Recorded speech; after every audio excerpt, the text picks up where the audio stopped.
Hey there, been a while, huh?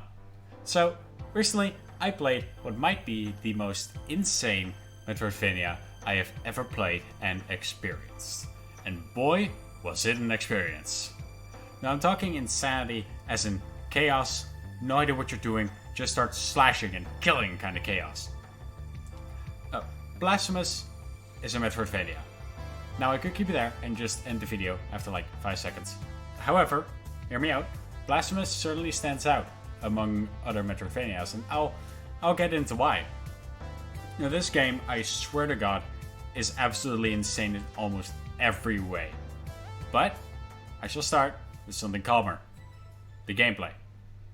So compared to other Metroidvanias, I'd say exploration-wise, it's pretty similar to games like Hollow Knight, and boy do you know I love Hollow Knight.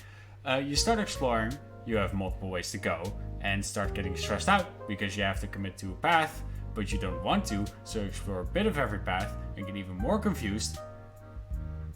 Sorry, I get a little panic there. No, believe me, it really is pretty simple. There aren't even that many ways to go, honestly. I'm really exaggerating. There are plenty of optional areas to go to, though. There are also multiple abilities that limit the places you can explore, although you can mostly get everywhere with just a simple walk, jump, and dash. However, and I can't stress this shit enough, there is a single movement ability that has to do with these little branchy things. And I'm pretty sure it's supposed to be some kind of grapple hook thingy, but I couldn't, for the life of me, find the freaking thing. I haven't even looked it up yet either. I don't know what it is, or better yet, where to find the bloody item. There are already enough NPCs to talk to that have certain quests attached to them, like the Soul series, because every Metroidvania gets compared to those. But yeah, though I love NPCs in games like these. Sadly, I haven't been able to complete what I feel like is a pretty important quest, because I couldn't find the goddamn hook. I think. I don't know. I've done absolutely zero research on this, and I am just going from my own experience. I don't know. My exploration in this game has been fairly basic, I feel. But let's go to the combat side of the gameplay, because this is where things get really interesting. Yep, we got a freaking skill 3 thingamajig. Or something like that. Well, I mean, you obviously start with the basic attack. And dash action. However, a parry is available pretty much immediately. And you're gonna need to know how to use that goddamn skill, because they're gonna test you near the end of the game. Unless you can beat that boss without parrying literally everything. So I did it anyway. The skill tree doesn't elaborate on anything except the attack. You got a big slash, a dash attack, a ranged attack. Finally, there is a ground pound as well, Mario style. There's a lot going on, so I'm trying to say, and you can focus on whichever skill you want.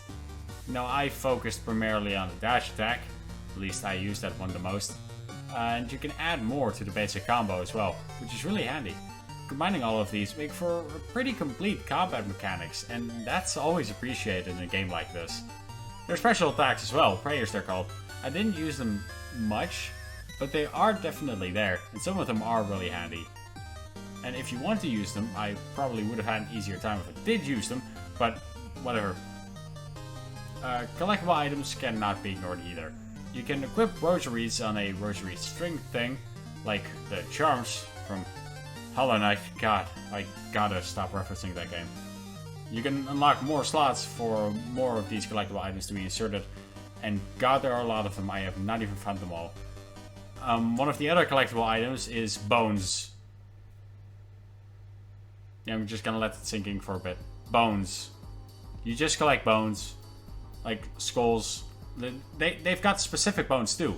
Like they named the specific bone when you grab it. It also says like who it's from. I don't... Why? Why? There's this creepy guy in like a cemetery kind of place. And he's like, yes, give me your bones. And I don't know what the point of it is. I'm sitting here thinking about why I'm collecting bones for an old guy, and that's the one kind of quest that's just not making sense. I can understand everything else. You can grab like some healing salves or whatever for a person that's helping people, that's aiding people and nursing them, but the bones. I don't understand the bones. This world is really weird. The entire world of Blasphemous is really weird. So let's talk about that world. Now I'll be honest with you. Like I said, I don't know what's going on here. I keep reading descriptions from items and hearing things from NPCs, and with every new thing I learn, I keep getting dragged down further into this insane confusion which I don't understand. Like, what the hell is the miracle? The entire game centers around it, I think. Is it a concept? Is it just a random guy with a very suspicious name? I don't know what it is. I don't know what the goal is. I am pretty sure I got the worst goddamn ending, and it made me even more confused, as if it was giving me a final fuck you to end the game with. Now, maybe I could have dug a little deeper, but from surface level, I've got no idea what's happening. All I do know is that a lot is based on certain religious concepts, which I already have no knowledge about.